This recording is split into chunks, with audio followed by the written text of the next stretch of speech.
The dust swirled through the main street of Cedar Ridge like a living thing, coating everything in a fine layer of grit that seemed to seep into the very soul of the place. It was late September, 1887, and the small frontier town sat baking under a merciless sun that had turned the surrounding prairie into a sea of brown grass and cracked earth. The wooden buildings lining the street looked as weathered and worn as the people who inhabited them, their once bright paint now faded to the color of old bones. Sarah Mills stood at the back entrance of Morrison's general store, her hands raw from scrubbing floors since dawn. At 23, she had already lived more hardship than most women twice her age. The black dress she wore, the same one she'd been wearing for nearly 2 years since her husband James had died of fever, hung loose on her thin frame. Her auburn hair, once her pride, was now pulled back in a severe bun, hidden beneath a faded bonnet that had seen better days. "You missed a spot, Mrs." Morrison's sharp voice cut through the afternoon heat.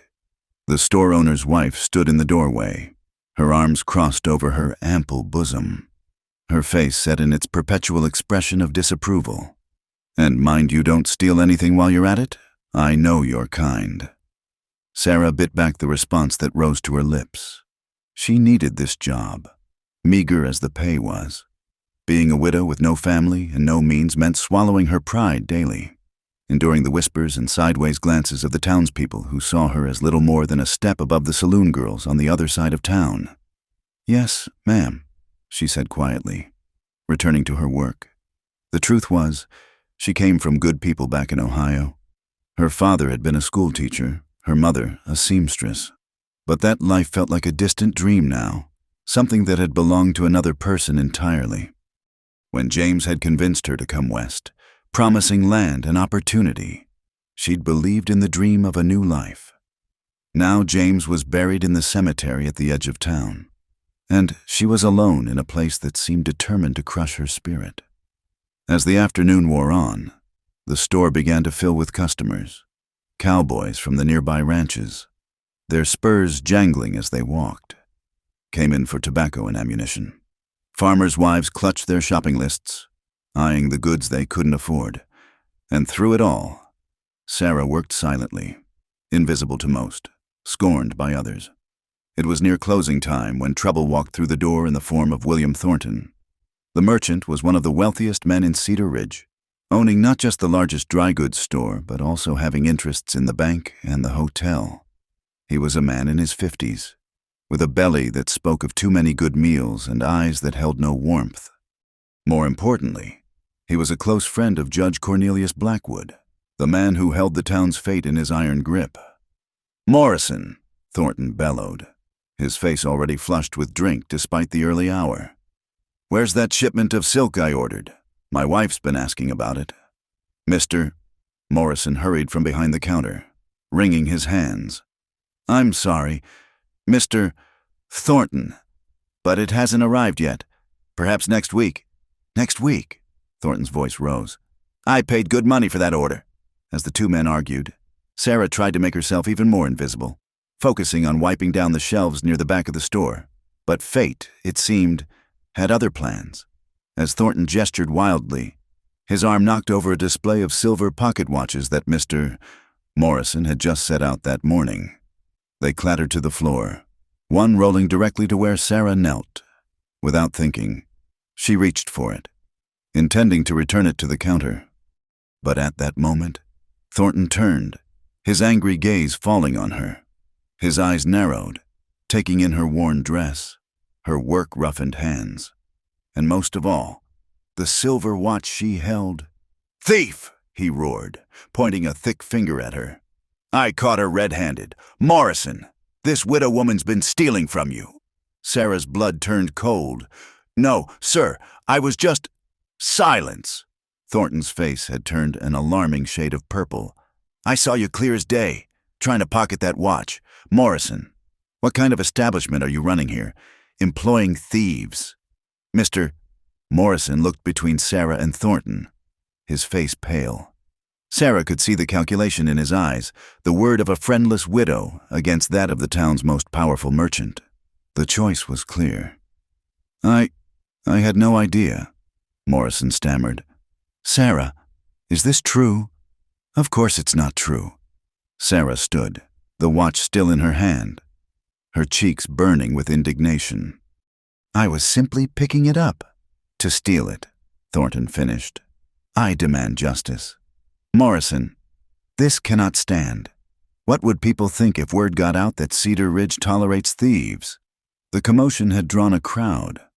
Other customers pressed closer, their faces a mix of curiosity and judgment. Sarah recognized Mrs. Palmer from the church, who quickly averted her gaze.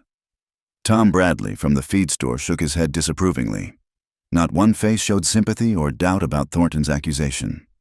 Please, Sarah said, her voice barely above a whisper. I've worked here honestly for months. Why would I? Because that's what your kind does. Thornton sneered. Women like you, with no man and no morals. I bet you've been stealing all along, just waiting for the right moment. Within an hour, Sarah found herself standing before Judge Blackwood in the town's courthouse, a grand name for what was essentially a large room above the land office. The judge, a man in his 60s with a face like weathered leather and eyes cold as winter stones, barely looked at her as Thornton presented his version of events. The trial, if it could be called that, was a mockery of justice. No one spoke for Sarah. No one questioned Thornton's account. The crowd that had gathered treated it like entertainment, whispering among themselves, some already discussing what would happen to Morrison's job opening.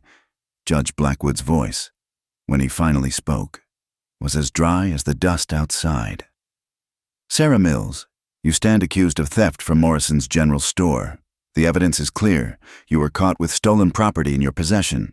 In a frontier town like Cedar Ridge, we cannot tolerate such lawlessness. Your Honor, Sarah tried one last time. I swear on my husband's grave. I am innocent. I was only— Enough. The judge's gavel came down hard. I've heard enough of your lies. It's time this town made an example of those who would violate our laws and moral standards. He paused, his thin lips curling into what might have been a smile. Sarah Mills, I hereby sentence you to 20 lashes, to be carried out publicly in the town square tomorrow at noon. The crowd gasped, though whether from shock or anticipation, Sarah couldn't tell. Her legs nearly gave out beneath her. Furthermore, the judge continued, his voice carrying a note of cruel satisfaction, to ensure the full weight of justice is felt and remembered, the punishment shall be administered properly. The convicted shall be stripped to the waist, that all might witness the consequences of thievery in our good town. The room spun around Sarah. Through the roaring in her ears, she heard the crowd's reaction, some shocked murmurs, but also sounds of approval. She saw faces she recognized, people she'd served, people she'd sat near in church, and not one of them moved to speak on her behalf. As the bailiff took her arm to lead her to the jail where she would spend the night before her sentence was carried out, Sarah caught sight of Thornton. He was smiling, speaking quietly to Judge Blackwood. And in that moment, she understood. This had never been about a pocket watch. This was about power, about putting her in her place, about reminding everyone in Cedar Ridge that some people mattered and some people didn't. The cell was small and cold, despite the heat outside. As Sarah sat on the narrow cot, her hands folded in her lap, she thought about James, about the dreams they'd shared, about the life that had been stolen from her long before anyone accused her of stealing anything else. Tomorrow, she would face humiliation and pain beyond anything she'd ever imagined. And after that, if she survived, what then? What place would there be in Cedar Ridge for a woman who'd been publicly whipped like a common criminal? Outside, she could hear the town preparing for tomorrow's spectacle. Someone was building what sounded like a platform in the square. The saloon was doing brisk business as people gathered to discuss the upcoming entertainment. And somewhere in his fine house, Judge Blackwood was probably enjoying his evening brandy, satisfied with another day's work in maintaining the moral order of Cedar Ridge. Sarah closed her eyes and tried to pray, but the words wouldn't come. All she could think about was tomorrow, and the crowd that would gather to watch her shame, and the fact that in all of Cedar Ridge, not one person had stood up to say, "This is wrong." The sun set blood red over the prairie, and darkness crept into the cell. Tomorrow would come soon enough, bringing with it a justice that was anything but just, in a town that had forgotten what mercy meant. The noon sun hung like a brass coin in the cloudless sky, beating down mercilessly on the crowd gathered in Cedar Ridge's dusty town square. It seemed the entire population had turned out for the spectacle, abandoning shops and chores to witness what Judge Blackwood had proclaimed would be a lesson in law and order. Men stood with their hats tilted against the glare. Women clustered together whispering behind gloved hands, and even children peered out from behind their mothers' skirts. Sensing something momentous was about to occur, Sarah Mills stood on the hastily constructed platform, her wrists bound to a wooden post that had been driven into the center. She had not slept, had not eaten, and her legs trembled beneath her, though whether from exhaustion or terror she could not say. Sheriff Wade, a thin man who always looked uncomfortable in his badge, stood nearby with the leather strap coiled in his hands, avoiding her gaze. Judge Blackwood sat in a chair brought from his office, positioned like a throne overlooking the proceedings. William Thornton stood beside him, his thick fingers hooked in his vest pockets, satisfaction written across his florid face. Other prominent citizens, the banker Harrison, the lawyer Pettigrew, the ranch owner Colonel Myers, had taken positions of prominence, as if this were a social gathering rather than a public flogging. "Let this serve as a warning," Judge Blackwood intoned, his reedy voice carrying across the square. "To all who would violate the sacred laws of property and propriety in our community, Mrs. Mills has been found guilty of theft, and justice demands—" "I'll take it." The voice came from the back of the crowd, low and rough as gravel. Heads turned, searching for the source, and the throng parted slowly to reveal a man nobody recognized. He stood perhaps 6 feet tall, lean but broad-shouldered, dressed in worn trail clothes that had seen better days. A wide-brimmed hat shadowed his face, but what could be seen? A strong jaw covered in several days' stubble, eyes the color of winter sky, suggested a man who had traveled hard roads. He walked forward with the measured gait of someone accustomed to long distances, his spurs making soft music with each step. A well-worn colt rested on his hip, and his hands, hanging loose at his sides, bore the calluses of rope and leather. The crowd fell silent as he approached the platform, stopping just before Judge Blackwood's chair. "What did you say?" The judge's voice had lost some of its commanding tone. The stranger lifted his head slightly, and Sarah caught a glimpse of eyes that held depths of something she couldn't name. Pain, perhaps, or a weariness that went soul deep. "I said I'll take it." The lashing, in her place. A murmur ran through the crowd like wind through wheat. Judge Blackwood's face darkened. "And who might you be to interfere with the course of justice?" "Nobody special," the man replied. "Just a drifter passing through, but I've got a strong back, and she don't. Seems to me, if justice needs its pound of flesh, it shouldn't much matter whose flesh it is." Thornton stepped forward, his face flushed. "This is absurd.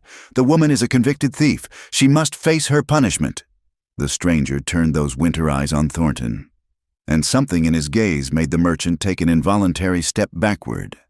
"The lady says she's innocent. I'm inclined to believe her."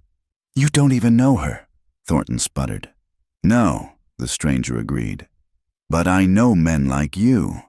The insult hung in the air like a challenge. Judge Blackwood's fingers drummed on the arm of his chair as he considered this unexpected development. The crowd waited, breathless, for his decision. This was better than any traveling show that might pass through Cedar Ridge. Real drama, unfolding before their eyes. "You realize," the judge said slowly, "that offering to take a criminal's punishment could be seen as obstruction of justice." "Could be," the stranger allowed. "Or it could be seen as Christian charity. Doesn't the good book speak of bearing one another's burdens?" He paused, and when he spoke again, his voice carried a hint of iron. Unless this isn't really about justice at all. The judge's eyes narrowed at the implication. Around them, the crowd stirred restlessly. Some nodded in agreement with the stranger's biblical reference. Others looked scandalized by his challenge to authority. Sarah watched it all through a haze of disbelief. Who was this man? Why would he offer himself for her suffering? Very well, Judge Blackwood said at last, his smile cold as a snake's. If you wish to play the hero, stranger, the law will accommodate you. Sheriff Wade, release the woman and secure this fool in her place. 20 lashes as decreed. He leaned forward slightly. And, Sheriff, see that justice is thoroughly administered. The sheriff's hands shook slightly as he untied Sarah's bonds. She nearly collapsed, but caught herself against the post. You don't have to do this, she whispered to the stranger as he took her place. You don't even know me. He looked at her then, really looked at her, and she saw something flicker in those sky-colored eyes. Maybe not, he said quietly, so only she could hear. But I know what it's like to stand alone when the world's against you. Before she could respond, Sheriff Wade had secured the stranger's wrists to the post. The man shrugged out of his vest and shirt without being asked, revealing a back already marked by old scars, some from whips, others from what might have been knife wounds or bullets. This was not a man unacquainted with pain. The crowd drew in a collective breath. Even Judge Blackwood seemed momentarily taken aback by the evidence of past violence written on the stranger's skin.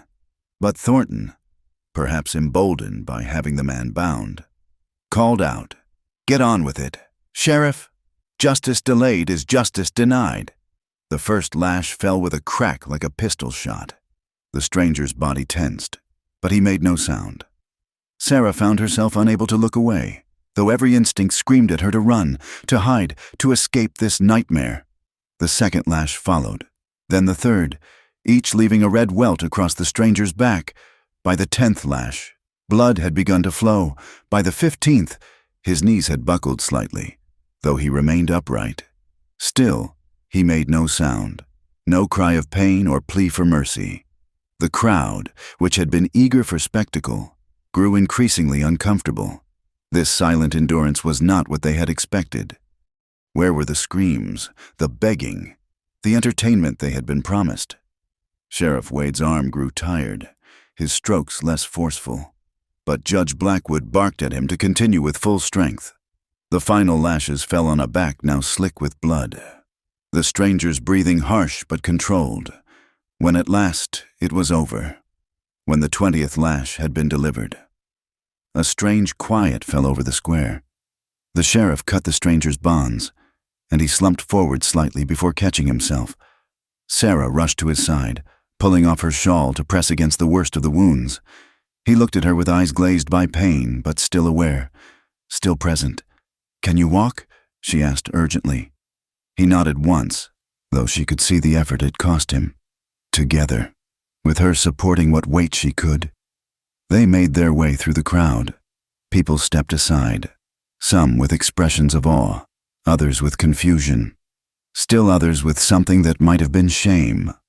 Not one offered to help. Sarah's small shack on the edge of town had never seemed so far away.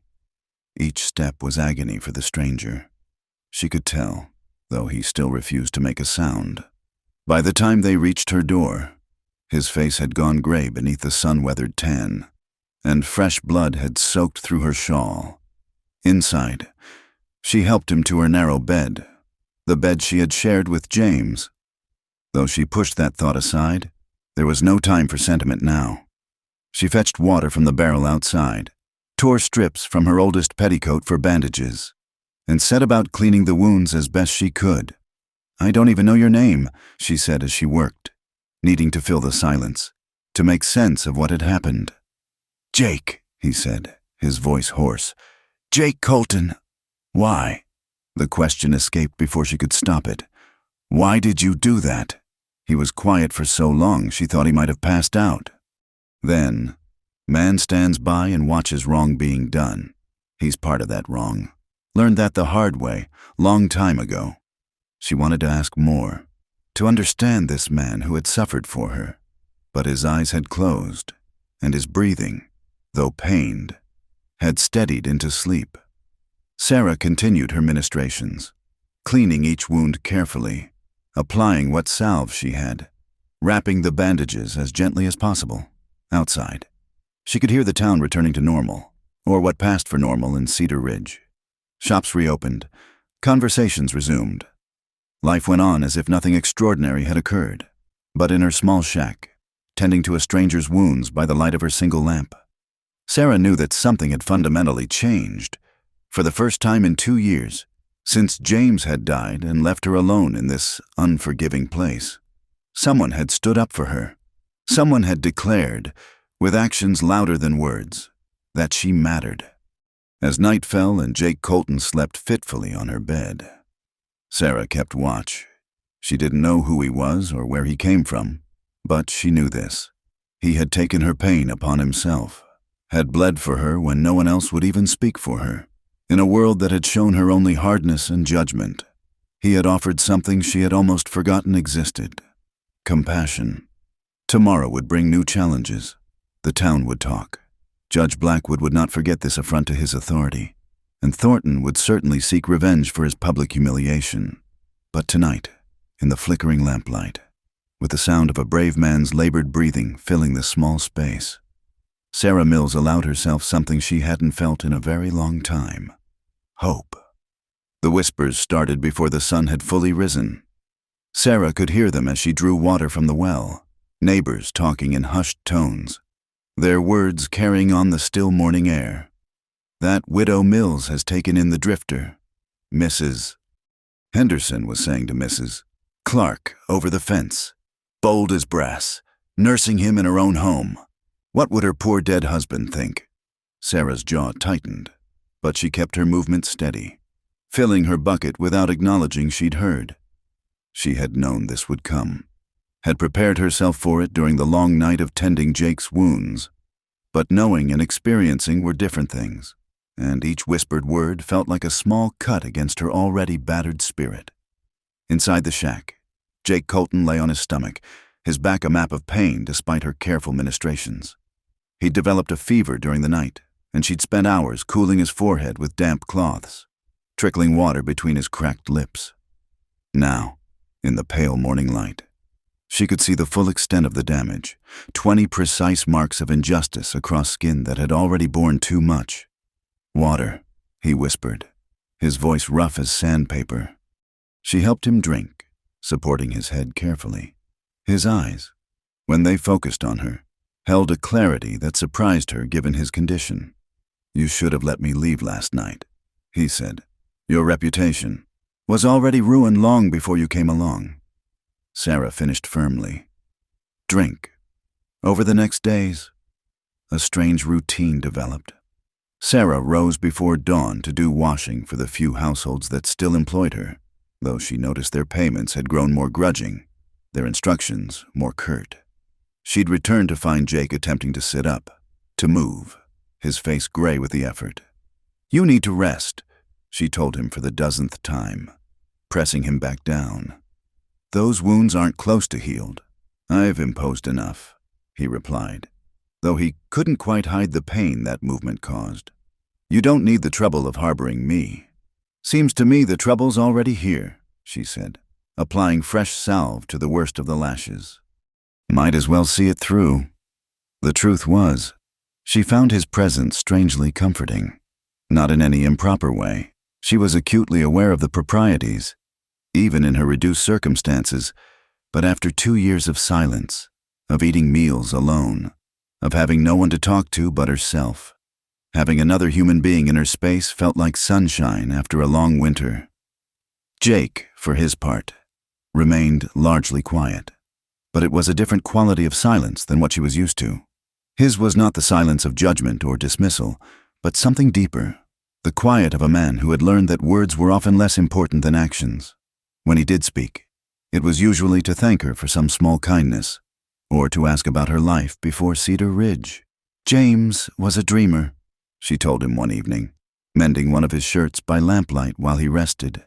"Always talking about the opportunities out west, the land we'd claim, the children we'd raise. He painted such beautiful pictures with his words that I could see it all. The house we'd build, the garden I'd tend, the life we'd make. Her needle paused. Fever took him 6 months after we arrived. The doctor said it was typhoid, probably from bad water. All those dreams died with him. Jake watched her from the bed, his expression unreadable. Dreams have a way of dying out here, he said finally. The land's too hard for most of them to take root. What about your dreams? She asked, curious about this man who'd appeared from nowhere to take her punishment. His smile was bitter. Lost those a long time back. Now I just drift. She wanted to ask more, about the scars that predated the ones she'd tended, about what had carved those lines of weariness around his eyes, about what made a man choose to wander rather than settle. But something in his expression warned her off, and she returned to her sewing. It was on the 4th day that real trouble arrived. Sarah had just returned from delivering laundry when she saw them, Sheriff Wade and 2 deputies, standing outside her shack, her heart hammered. But she forced herself to walk steadily, to show no fear. Mrs. Mills, the sheriff said, touching his hat brim. He looked uncomfortable, as he always did when forced to do Judge Blackwood's bidding. I need to speak with the man inside. He's recovering from the beating your justice delivered, Sarah said coolly. What could you possibly want with him now? There's been a robbery. One of the deputies, a young man named Curtis, said eagerly. 3 nights ago, the stage coming from Millerville was held up. 2 men killed, strongbox taken. Witnesses say one of the robbers matches your guest's description. Sarah felt the blood drain from her face. That's impossible. He's been here, in bed, for 4 days. You know that. You were there when he took your punishment. Yes, Sheriff Wade interrupted. Mighty convenient, some might say. Man shows up out of nowhere, makes a big show of being noble, gets himself a hiding place and a nurse to boot. Perfect cover for a criminal on the run. You can't seriously believe. What I believe doesn't matter, the sheriff said tiredly. Judge Blackwood wants him brought in for questioning. You can step aside, or I can arrest you for harboring a fugitive. Your choice. Before Sarah could respond, the door to her shack opened. Jake stood in the doorway, shirtless, the bandages around his torso spotted with fresh blood from the movement. He'd obviously heard the conversation. No need to threaten the lady, he said calmly. I'll come peacefully. Jake, no, Sarah protested. You can barely walk. This is madness. It's all right, he said, his eyes meeting hers with something she couldn't quite read. Trust, perhaps, or resignation. Truth has a way of coming out, given time. They gave him barely enough time to pull on his shirt before marching him away. Sarah watched them go, fury building in her chest. She knew, with a certainty that went bone deep, that this was Thornton's doing, having been denied his spectacle, having been made to look foolish. He'd found another way to strike. The town was buzzing with the news within hours.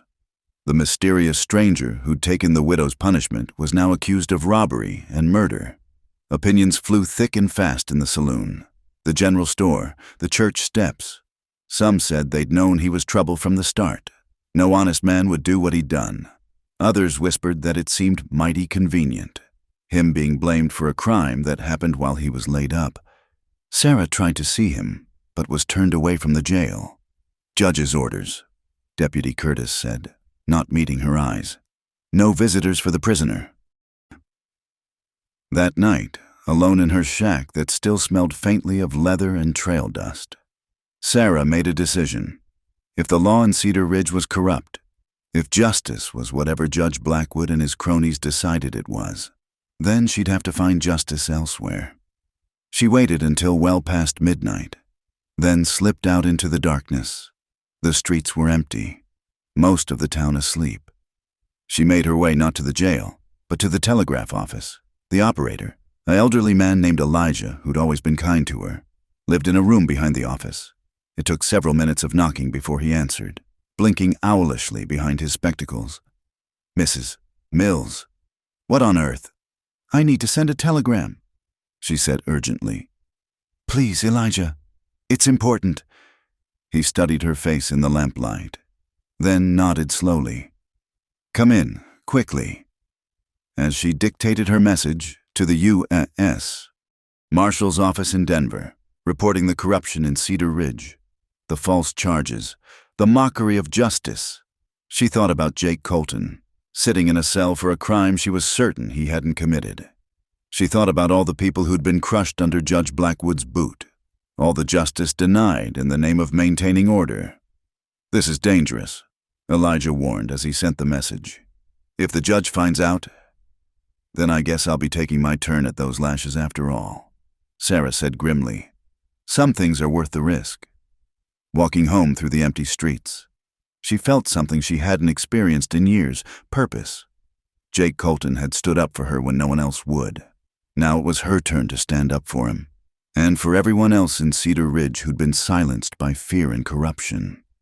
The stars above were cold and distant, but for the first time since James died, they didn't seem quite so unreachable. Somewhere out there, beyond the confines of this dust-choked town, real justice existed. And Sarah Mills, widow, washerwoman, nobody of consequence, was going to find it. The courthouse was packed to capacity. Citizens of Cedar Ridge cramming into every available space to witness what Judge Blackwood had proclaimed would be swift and decisive justice. Sarah sat in the back row, her hands clenched so tightly in her lap that her knuckles had gone white. 3 days had passed since Jake's arrest. 3 days in which she'd been denied any opportunity to see him or speak on his behalf. Jake stood before the judge's bench, his wrists shackled, his face composed despite the bruises that suggested his time in jail had not been peaceful. His shirt hung loose on his frame. He'd lost weight even in those few days, and Sarah could see the way he held himself carefully, favoring his still healing back. Jake Colton, Judge Blackwood intoned, clearly relishing his role. You stand accused of robbery and murder in connection with the Millerville stage holdup. How do you plead? Not guilty, Jake said, his voice carrying clearly through the room. Thornton, sitting in the front row with the other town notables, snorted derisively. Judge Blackwood's thin lips twitched in what might have been a smile. The evidence against you is compelling, the judge continued. Witnesses place a man matching your description at the scene. You arrived in Cedar Ridge shortly after the robbery, with no explanation for your presence. You claim to be a drifter, yet you carry a fine Colt pistol and show signs of previous violent encounters. If scars were proof of guilt, half the men in this room would hang, Jake said evenly. A murmur ran through the crowd. Judge Blackwood's gavel came down hard. You will speak only when directed to do so. Now, can you account for your whereabouts on the night in question? I was traveling alone, following the old cattle trail from Sweetwater. Convenient, the judge said dryly. No witnesses to corroborate your story. None but the stars and my horse. The prosecutor, a nervous man named Pemberton, who owed his position entirely to the judge's patronage, stood to present the case. It was thin. Sarah could see that even with her limited understanding of legal matters, the witness descriptions were vague. A tall man with dark hair, which could describe half the cowboys in the territory. There was no physical evidence linking Jake to the crime, no recovered money, nothing but circumstance and suspicion. But in Judge Blackwood's court, that was more than enough. The prosecution rests, Pemberton said after calling his last witness, a traveling salesman who claimed to have seen a man who might have been the defendant near the robbery site, though he admitted under Jake's steady gaze that he'd been somewhat impaired by whiskey at the time. Mr. Colton, the judge said, you may speak in your own defense, though I doubt you have anything to say that will sway the clear path of justice. Jake stood slowly, the chains on his wrists clanking. When he spoke, his voice was calm, measured, but there was steel beneath it. Your Honor speaks of justice like he knows what the word means, he began, and Sarah saw several people in the crowd lean forward.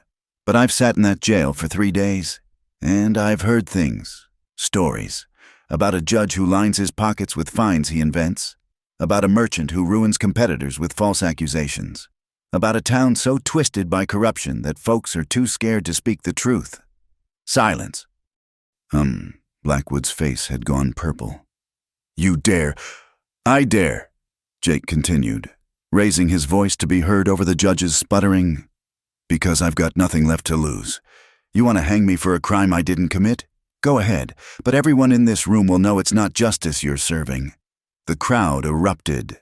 Some shouted in agreement, others in outrage. Through the chaos, Sarah saw Thornton lean over to whisper urgently in the judge's ear. Blackwood's expression grew darker, more dangerous. "Order!" The gavel came down repeatedly. "Marshal Brady, clear this courtroom of all but the necessary parties. We'll conclude this farce in proper decorum." As people were herded out, Sarah caught Jake's eye. He gave her the slightest nod, and she understood. This was her moment. As the crowd pushed toward the doors, she didn't leave. Instead, she stood up. "I have evidence," she called out, her voice cutting through the noise. Everyone froze. Judge Blackwood's eyes narrowed dangerously. "You were not called as a witness. Mrs. Mills, sit down or be removed." "Evidence that Jake Colton couldn't have robbed that stage," she continued, standing her ground. "Evidence that this whole trial is a sham, just like mine was." "Marshal," Blackwood barked, "remove this woman immediately." But before Marshal Brady could move, Jake spoke up. "Let her speak." His voice was quiet, but something in it made the marshal hesitate. "If this is really about justice, what harm is there in hearing evidence?" The crowd that had been leaving pressed back in, eager for this new development. Blackwood was trapped. To refuse would confirm everything Jake had said about corruption. Through gritted teeth, he said, "You have 2 minutes, Mrs. Mills.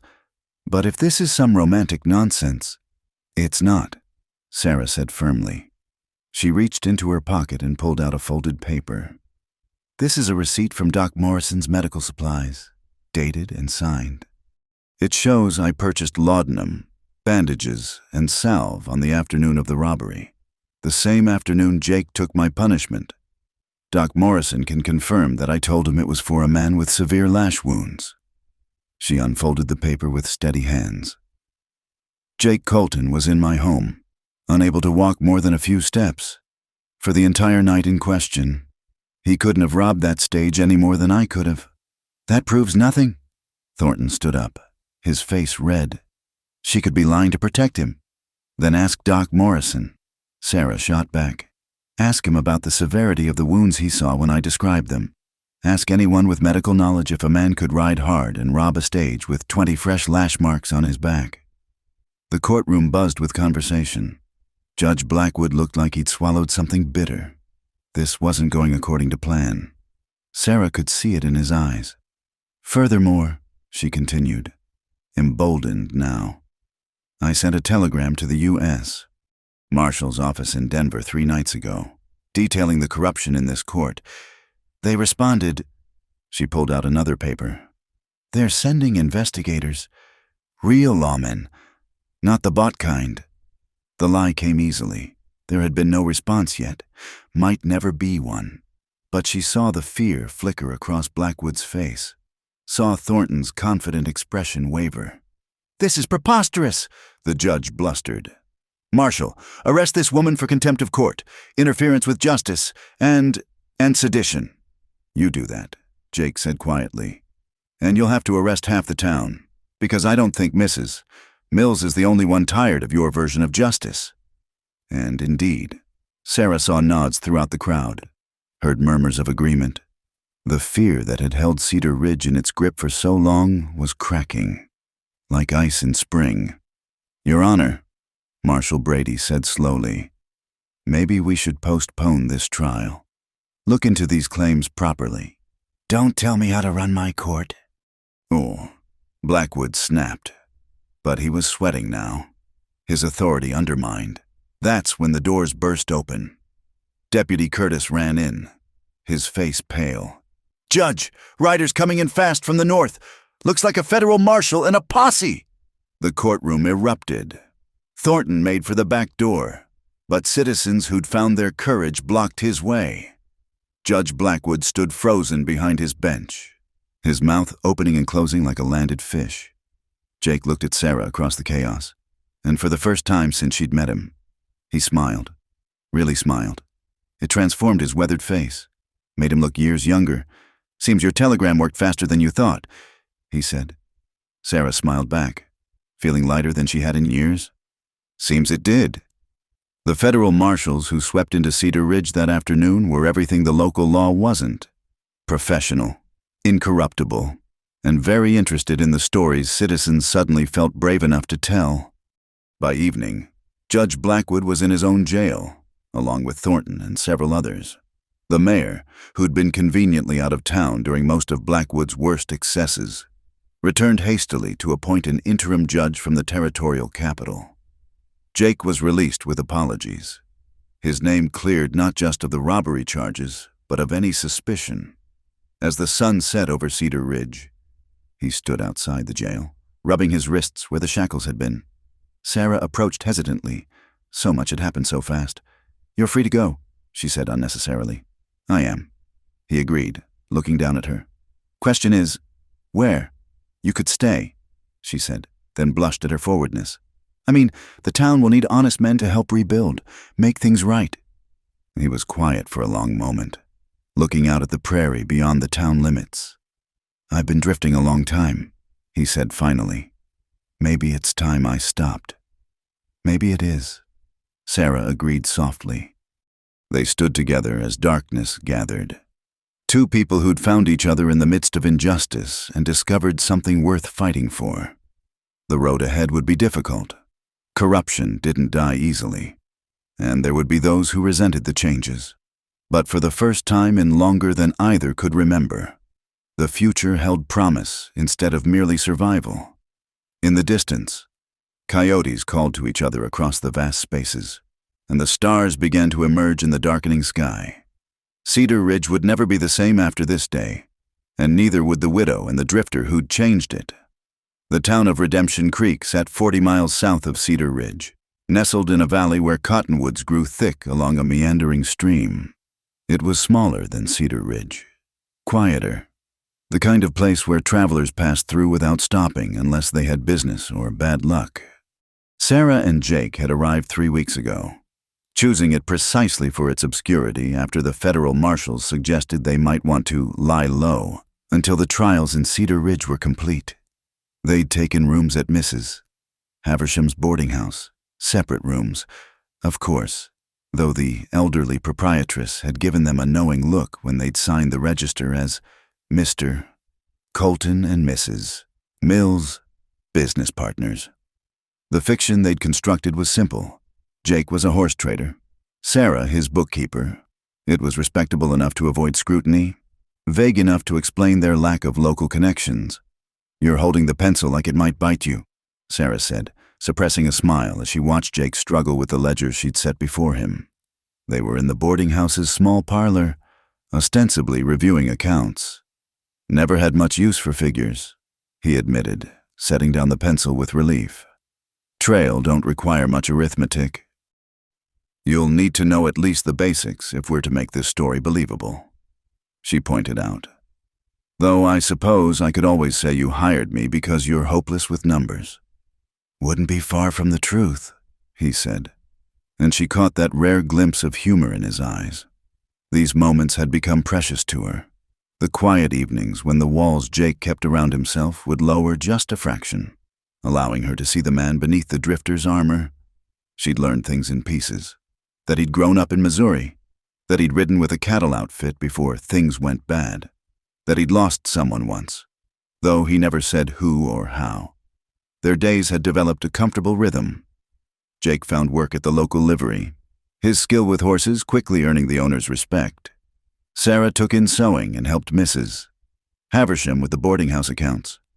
In the evenings, they often found themselves here in the parlor or walking along the creek when the weather was fine, talking about everything except what was growing between them. It was on one such evening, the sun painting the sky in shades of rose and gold, that their fragile peace shattered.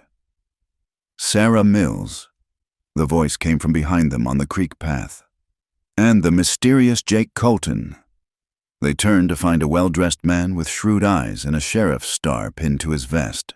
But this wasn't the sheriff of Redemption Creek. Old Tom Bascom was a gentle soul who spent most of his time whittling on the jail porch.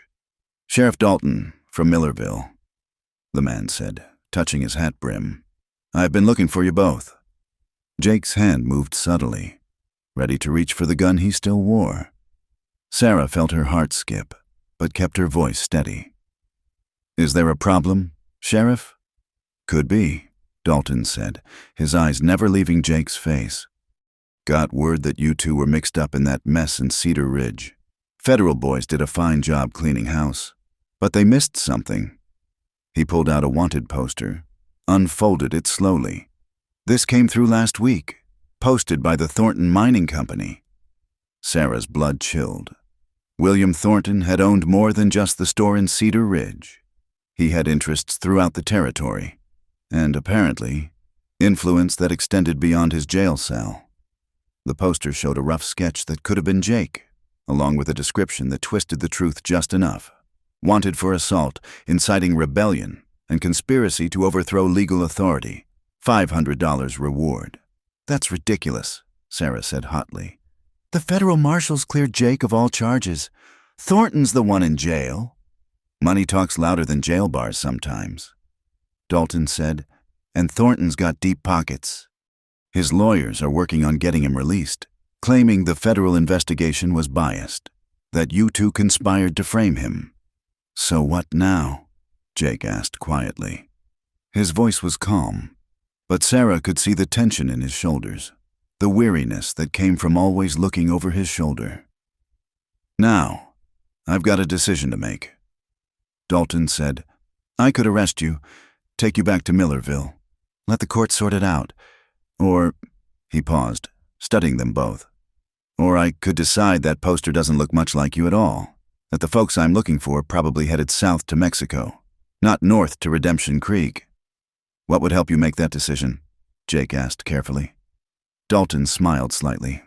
"I'm not asking for a bribe, if that's what you're thinking, but I've been lawman for 15 years, and I've learned to read people. You don't strike me as the troublemaking type. Mr.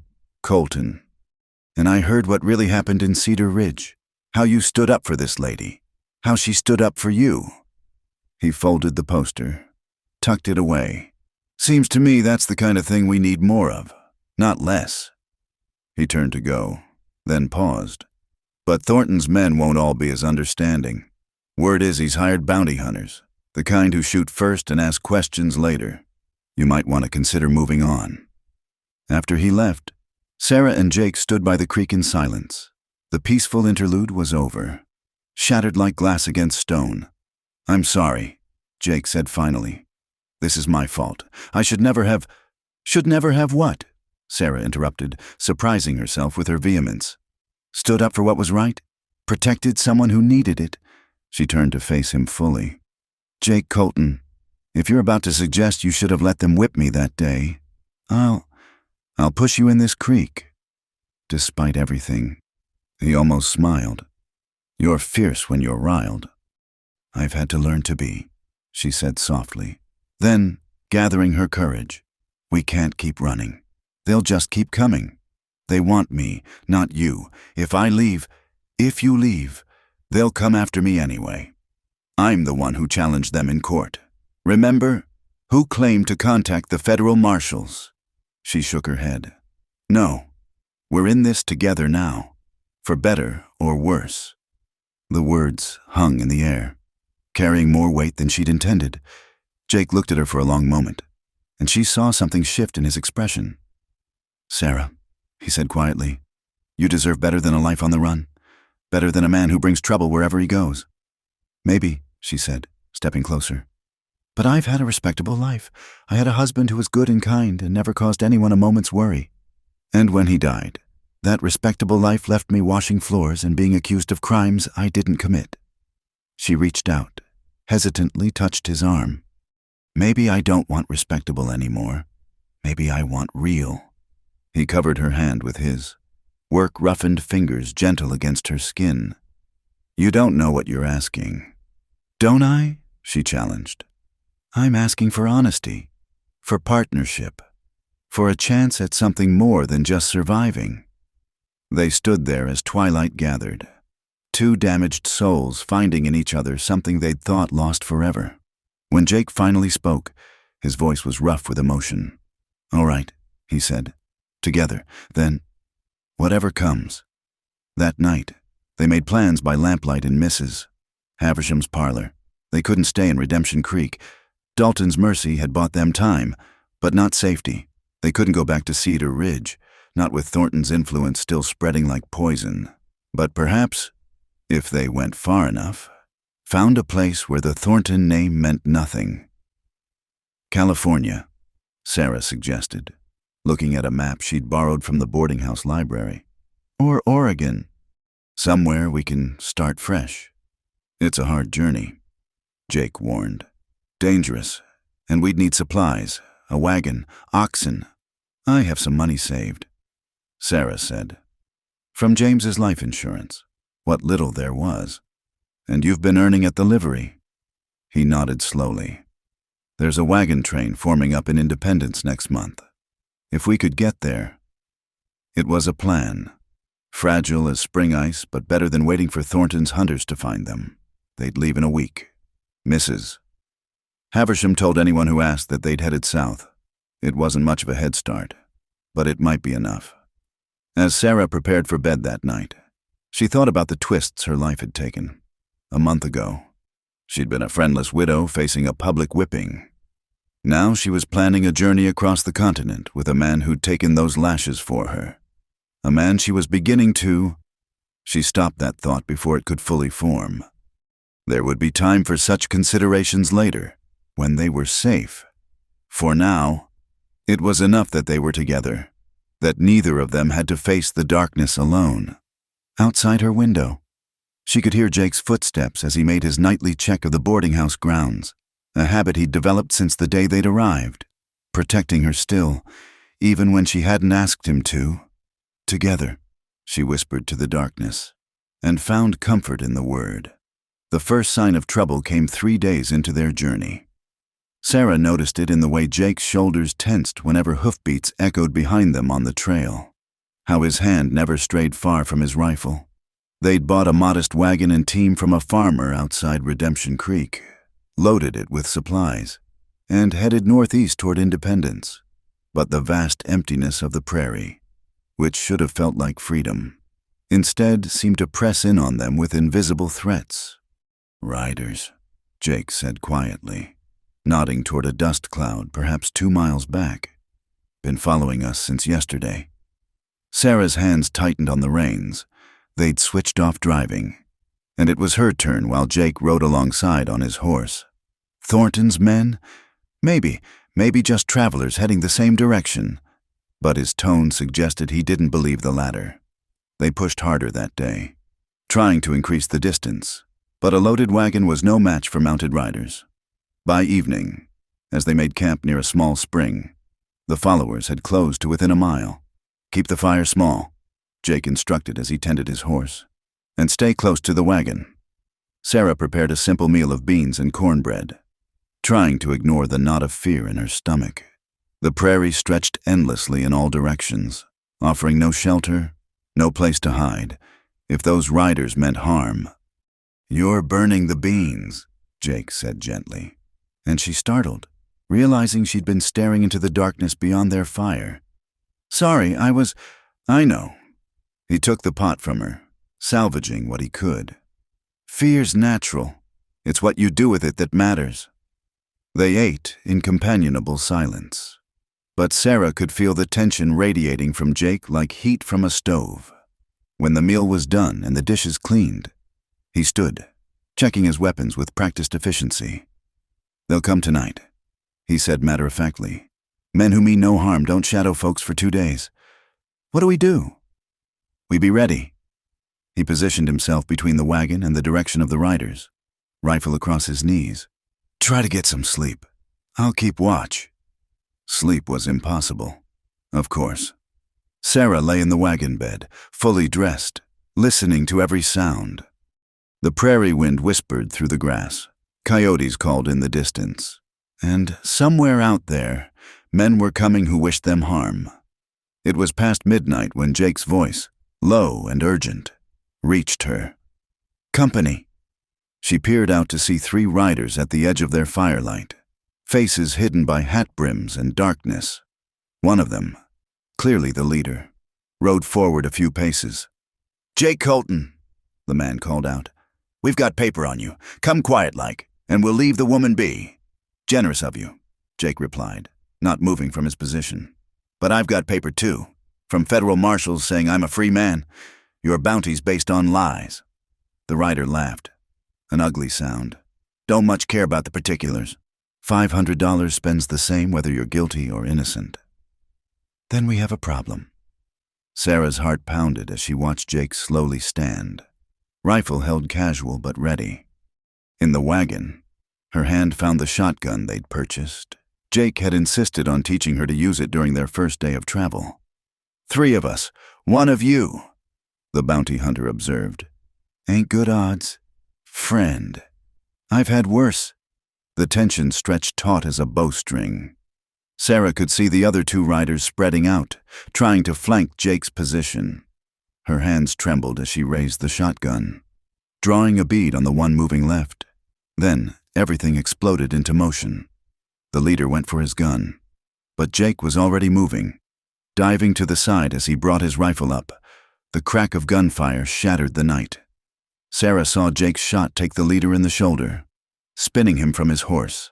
The rider on the left turned toward Jake, and Sarah acted without thinking. The shotgun boomed, kicking hard against her shoulder. Her shot went wide but close enough to make the man's horse rear, spoiling his aim. The 3rd rider fired, and Sarah heard Jake grunt, saw him stagger. Terror flooded through her as she fumbled to reload the shotgun. But Jake was still moving, still fighting. His return fire drove the 3rd man back. "Enough!" the wounded leader shouted from where he'd fallen. "Damn it all! Enough!" The shooting stopped, leaving ears ringing in the sudden silence. Jake remained standing, though Sarah could see the dark stain spreading on his left side. The bounty hunters regrouped, the leader clutching his bleeding shoulder. "This ain't over, Colton," he snarled. "Thornton's got deep pockets and a long memory. Then tell Thornton he'd better dig deeper." Jake replied, his voice strained but steady. "Because I'm done running." The hunters retreated into the darkness, dragging their wounded leader. Sarah waited until the hoofbeats faded before scrambling from the wagon. "You're hit," she said, reaching for Jake as he swayed. "Just a graze," he said through gritted teeth. But when she pulled his shirt aside, she could see it was more than that.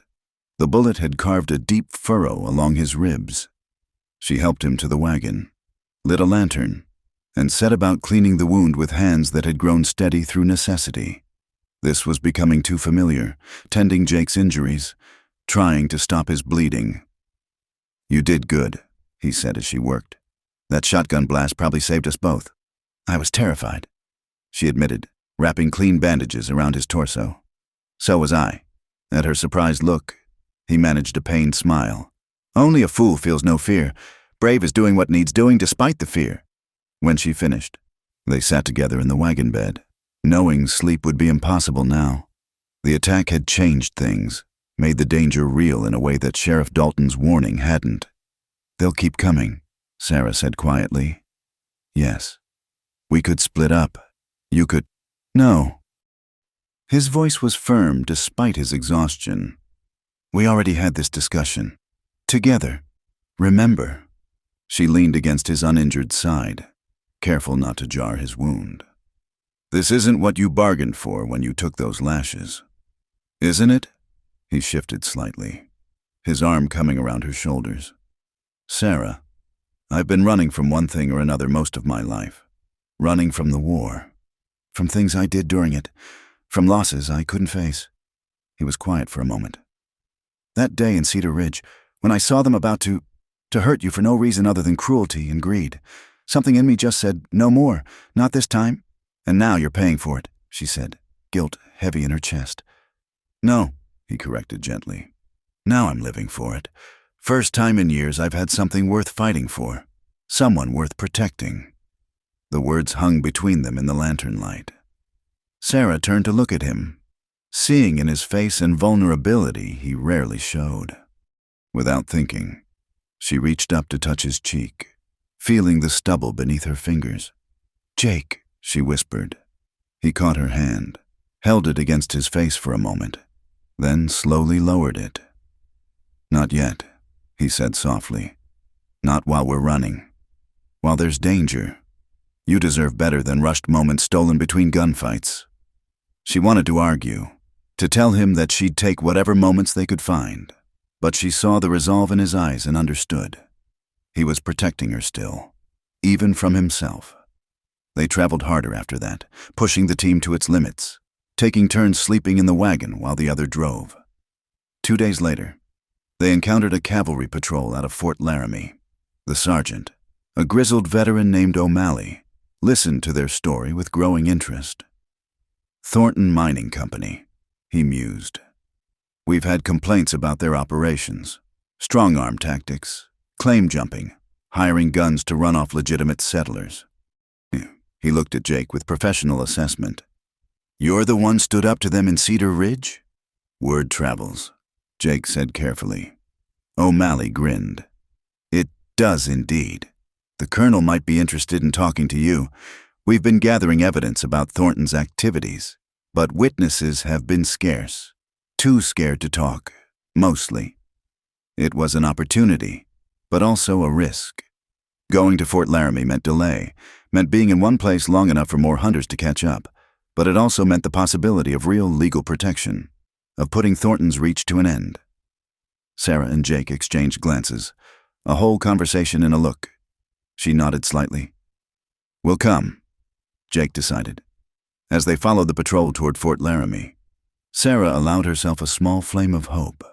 Perhaps they wouldn't have to run all the way to California. Perhaps, with the Army's help, they could finally stop looking over their shoulders. But even as hope bloomed, she kept the shotgun close. The frontier had taught her that hope without preparation was just another word for foolishness. And somewhere out there, she knew, more of Thornton's men were coming.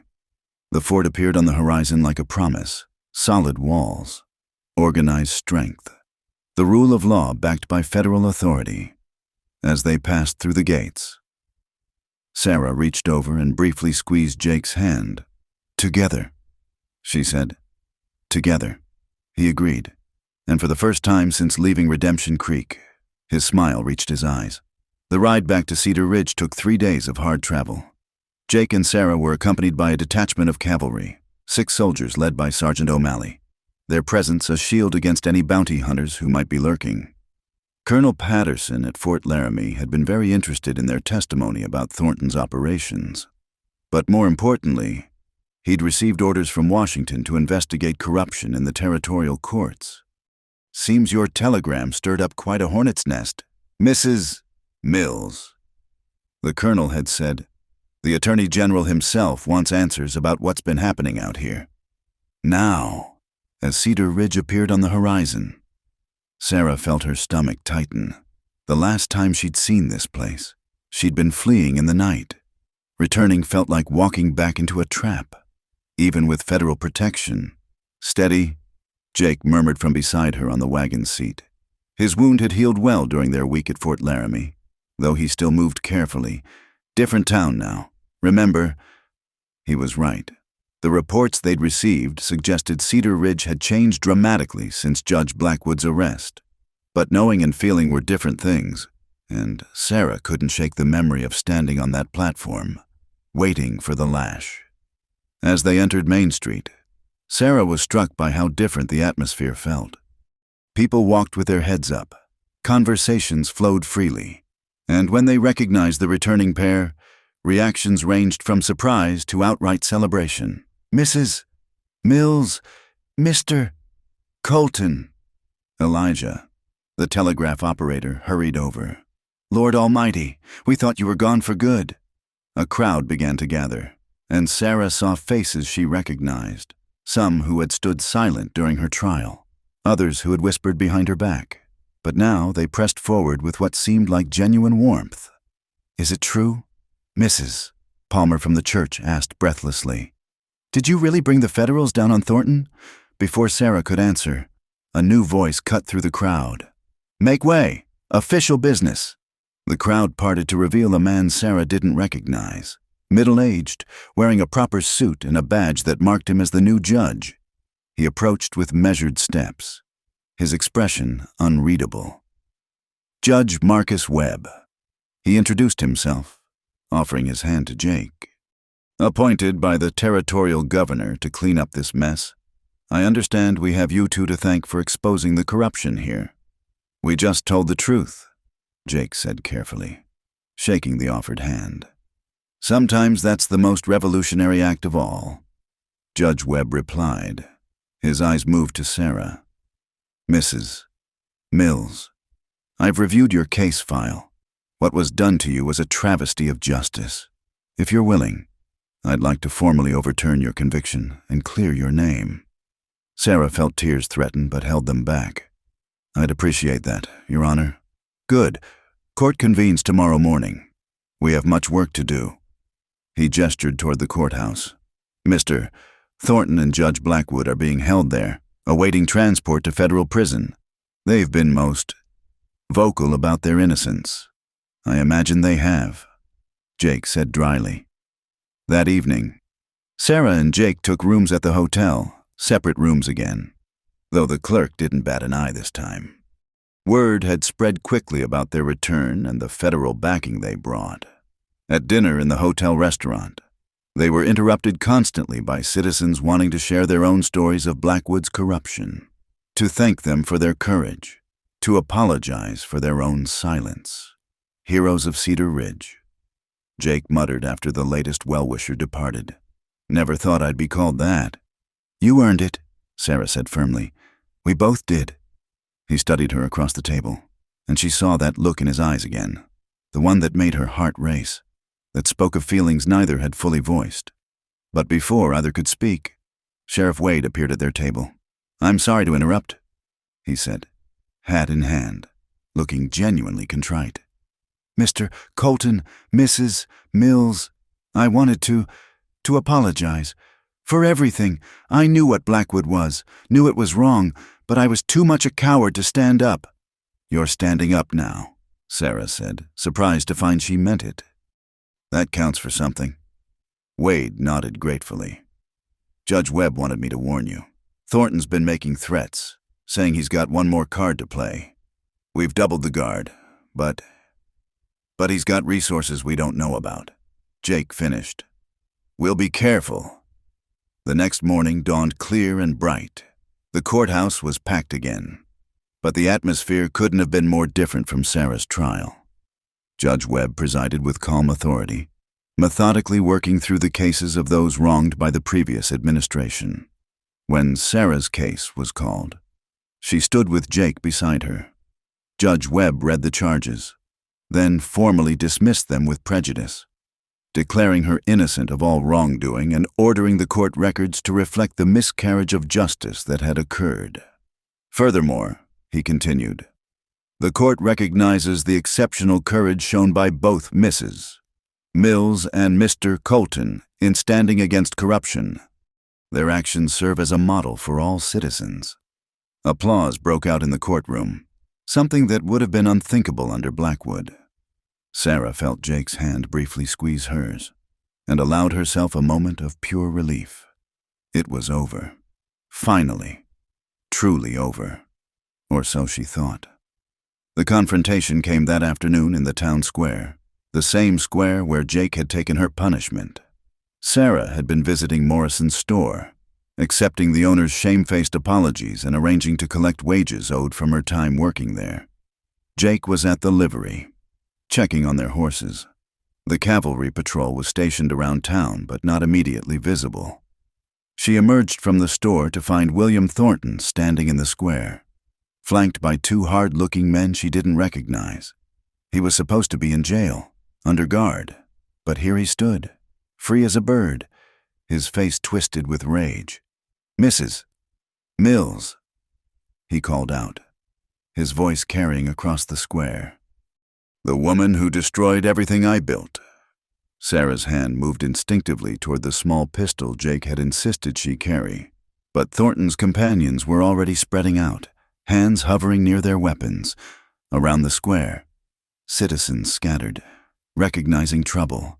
"How?" she asked, stalling for time, praying someone had gone for help.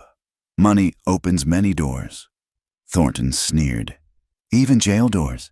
When the price is right, did you really think you could destroy me with your pathetic telegram? I own judges in 3 territories. Blackwood was just one tool among many." "It's over, Thornton," Sarah said, trying to project more confidence than she felt. The federal government is 1,000 miles away." He interrupted. "And you're right here. You and that drifter cost me everything. My reputation, my freedom, my fortune. I think it's time to settle accounts." That's when Jake appeared at the far end of the square. Having heard the commotion, he walked slowly, deliberately, his hand nowhere near his gun. Sarah saw Thornton's men tense, uncertain. "Let her go, Thornton," Jake called out. "Your quarrel's with me. My quarrel is with both of you." Thornton's face had gone red, spittle flying as he shouted. "You think you're heroes? You're nothing. Dirt under my boots." "Then why are you so afraid of us?" Jake asked calmly, still walking forward. It was the wrong thing to say, or perhaps exactly the right thing. Thornton's face contorted with fury, and he went for his gun. His men followed suit, and suddenly the square erupted in gunfire. Sarah dove behind a water trough, her pistol in hand, trying to track the movement around her. She saw Jake roll behind a wagon, saw one of Thornton's men go down clutching his leg. Bullets splintered wood and kicked up dust, the sound deafening in the enclosed space. Then, as suddenly as it had started, it was over. Sergeant O'Malley and his soldiers appeared from multiple directions, rifles trained on the combatants. "Drop your weapons! Federal authority!" Thornton's surviving gunmen complied immediately, but Thornton himself, blood streaming from a graze on his temple, raised his pistol toward Sarah one last time. "If I burn, you burn with—" The shot that cut him off came from Jake. Thornton spun and fell, his gun clattering across the dusty ground. In the ringing silence that followed, Sarah emerged from behind the trough to find Jake standing over Thornton's still form, his face grave. "Is he—" She couldn't finish the question. "Alive," Jake said quietly. "But he won't be causing any more trouble." The aftermath was swift. Thornton, severely wounded but likely to survive, was taken into federal custody along with his men. The bribed guards who had released him were arrested. Judge Webb convened an emergency session to deal with the mess, and this time, Thornton would be transported directly to federal prison under heavy military guard. As the sun set over Cedar Ridge, Sarah and Jake stood once again in the square where so much had happened. The platform where she'd been sentenced was long gone, torn down in the first days after Blackwood's arrest. In its place, someone had planted a small garden, a sign of hope, of new growth. "It's really over now," Sarah said, still hardly believing it. "This part is," Jake agreed. He turned to face her fully, his expression serious. "Sarah, I need to tell you something. Back at Fort Laramie, Colonel Patterson offered me a job, scout for the cavalry, helping track down others like Thornton. It's good pay, steady work, but it means more danger," Sarah finished. "More time away." "Yes." He took her hands in his. "I haven't given him an answer yet. Wanted to talk to you first." Sarah's heart swelled at the implication that her opinion mattered, that he was thinking of a future that included her. "What do you want to do?" "Honestly," he smiled slightly, "I'm tired of drifting, tired of running. What I want—" He paused, seeming to gather courage. "What I want is to build something, maybe not in Cedar Ridge, but somewhere. A life that's about more than just surviving." "With me?" The words slipped out before she could stop them. His hands tightened on hers. "If you'll have me. I know I'm not much of a prospect, a drifter with a violent past and too many scars. But Sarah, these past weeks with you, you've made me remember what it's like to hope for things. Sarah's eyes filled with tears. Happy ones this time. Jake Colton, you took 20 lashes for me when you didn't even know my name. You've protected me, fought for me, stood by me when everyone else turned away. If that's not a good prospect, I don't know what is. He pulled her close then, there in the middle of the square where their journey had begun in pain and injustice. When he kissed her, gentle and sure, Sarah felt the last walls between them crumble. This was what she'd been waiting for, without knowing it, not just safety or justice, but connection, partnership, love. When they finally pulled apart, both were smiling. Around them, Cedar Ridge went about its evening business, but for Sarah and Jake, the whole world had shifted into new possibilities. So, Jake said, still holding her close, where shall we build this life of ours? Sarah thought for a moment, then smiled wider. Anywhere, she said, as long as we're together. Tomorrow they would make plans, decide about the job offer, choose their path forward. But tonight, standing in the square that had seen both their lowest moment and their triumph, they simply held each other and let the future unfold before them like an open road, full of promise, full of hope, full of love. The morning sun painted Cedar Ridge in shades of gold and amber, transforming the dusty streets into something almost beautiful. Sarah stood on the porch of what had once been Judge Blackwood's house, now converted into the new courthouse and community center, watching as wagons rolled in from outlying farms and ranches. It was election day, the first free and fair election the town had seen in years, and people had come from miles around to cast their votes. "Never thought I'd see this," Jake said, joining her on the porch. He wore his best shirt and a new vest Sarah had made for him, though he still looked slightly uncomfortable in anything fancier than trail clothes. The badge on his chest caught the morning light. Deputy Marshal, appointed by Colonel Patterson himself. A lot's changed in 6 months, Sarah agreed, smoothing down her own dress, a soft blue cotton, the first new dress she'd bought since James died. Not black, not gray, but blue like hope, like sky, like new beginnings. Jake had accepted the position with the Marshal's service, but with conditions. He'd be based in Cedar Ridge, responsible for the surrounding territory, traveling only when necessary. It was dangerous work still, but it was work with purpose, with the law behind it instead of against it, and it meant they could build that life they'd talked about. "Mrs. Colton," a voice called out, and Sarah still felt a small thrill at the name. They'd been married 2 months now, in a simple ceremony in the church with half the town attending. Mrs. Palmer, who had once turned away from her in her time of need, had insisted on making the wedding cake as a gesture of apology. Young Tommy Morrison came running up, clutching a handful of campaign flyers. "Mrs. Colton, Pa wanted me to ask if you're still speaking at the rally this afternoon?" "I'll be there," Sarah assured him. She was running for the newly created position of town clerk, a job that would put her in charge of maintaining legal records and ensuring transparency in local government. "Justice begins with truth," her campaign slogan read, "and truth begins with accurate records." As Tommy ran off, Jake chuckled. "Look at you, from outcast to politician." "Hardly a politician," Sarah protested. "Just someone who wants to make sure what happened to us doesn't happen to anyone else." They walked through town together, greeting neighbors, checking on preparations for the day's events. The transformation was remarkable.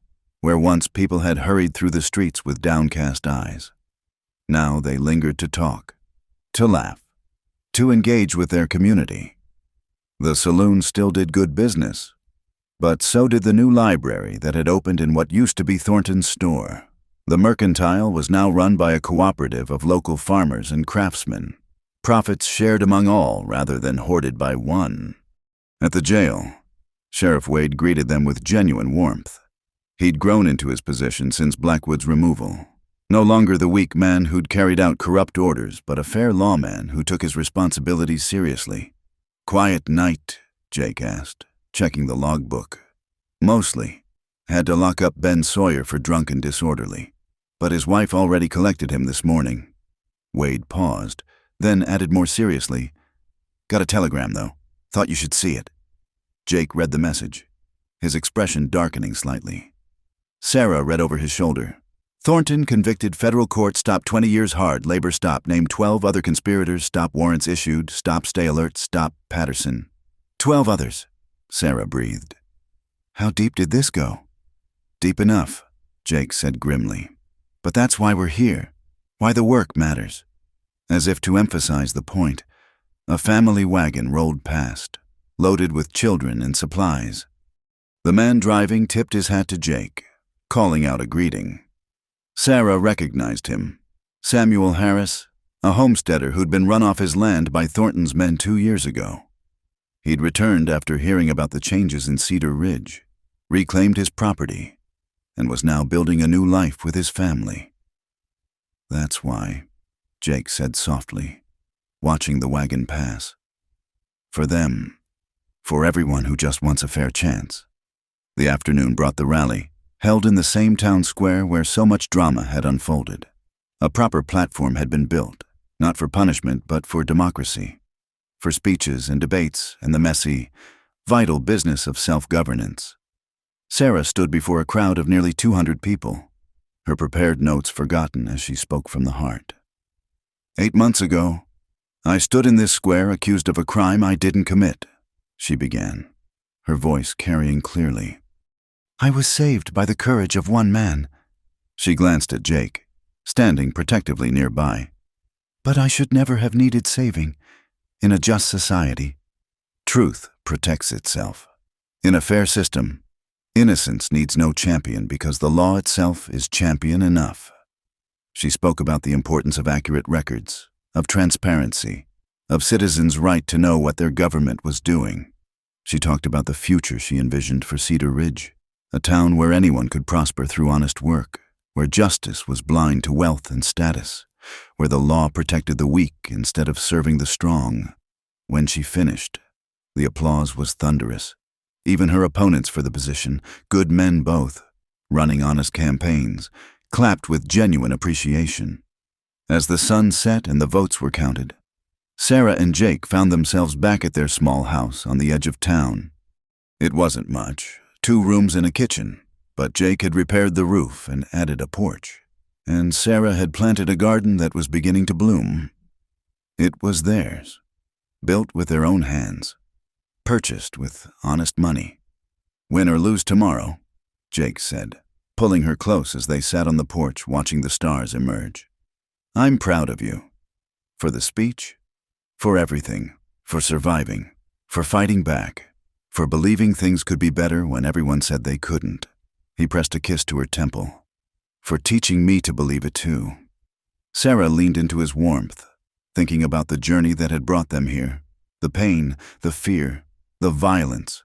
She wouldn't wish it on anyone, but without it, she'd never have found Jake, never have discovered her own strength, never have learned that she could be more than just a washerwoman, more than just a widow, more than just a victim. I've been thinking, she said quietly, about what Sheriff Wade said, about those 12 conspirators Thornton named. There are other Cedar Ridges out there, other towns under the boot of men like Blackwood and Thornton, other people who need someone to stand up. Jake was quiet for a moment. You're saying we're not done. I'm saying maybe this is bigger than just Cedar Ridge. Maybe what we've learned here, what we've built, maybe it's meant to spread. He turned to look at her fully, and in the lamplight spilling from their window, she could see him considering, the drifter who'd wanted nothing more than to be left alone, transformed into a man who understood that some things were worth fighting for. It'd be dangerous, he said finally, traveling from town to town, challenging corruption, making enemies, more dangerous than what we've already faced. A smile tugged at his lips. When you put it that way, he grew serious again. But we'd do it together, no splitting up, no matter what. Together. Sarah agreed, sealing it with a kiss. The next morning brought news of Sarah's victory. She would indeed be Cedar Ridge's first town clerk, winning by a margin that surprised everyone but Jake, as she took her oath of office, one hand on the Bible and the other holding Jake's hand. She thought about the future stretching before them. There would be challenges. The 12 conspirators Thornton had named were still out there, some in positions of power. There would be other corrupt judges, other towns crying out for justice, other battles to fight. But there would also be moments like this, standing in the sun with the man she loved, surrounded by a community that had found its courage, proof that change was possible.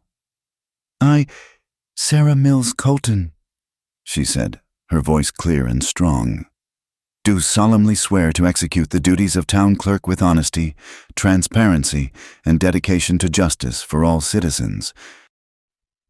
As she spoke the words, she saw Jake's proud smile, saw the approving nods of the townspeople, saw the bright faces of children who would grow up in a Cedar Ridge where justice meant something. And she knew, with a certainty that went soul deep, that every scar, every tear, every moment of fear had been worth it to reach this point. The wild frontier was still wild, still dangerous, still full of men who would exploit and abuse their power.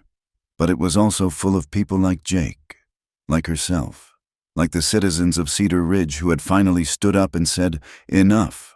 And as long as there were such people, as long as there were those willing to take the lashes meant for others, willing to speak truth to power, willing to risk everything for justice, there was hope.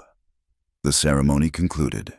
The crowd dispersed, and Sarah took her place at the new desk in the courthouse, ready to begin the work of building a more just world, one careful record at a time. Through the window, she could see Jake talking with Sheriff Wade, planning patrols, discussing the warrants that would need serving. Together, they would face whatever came next. In the distance, the prairie stretched endless under the vast sky, and somewhere out there, other towns waited for their moment of transformation. Sarah smiled, dipped her pen in ink, and began to write, documenting the rebirth of Cedar Ridge for all who would come after. The Wild West was changing, one courageous act at a time, and she was proud to be part of that change. As the sun climbed toward noon, painting the town in light and shadow, Sarah Mills Colton, former washerwoman, former outcast, now keeper of the town's truth, bent to her work with joy in her heart and determination in her soul. The future was unwritten, but for the first time in her life, she held the pen. Thank you so much for listening to this story. I'd love to know where you're listening from. Please share in the comments below so we can connect with fellow listeners from around the world. Don't forget to subscribe to From Wild West channel for more authentic frontier tales and share your thoughts about Sarah and Jake's journey. Your comments and support mean everything to us.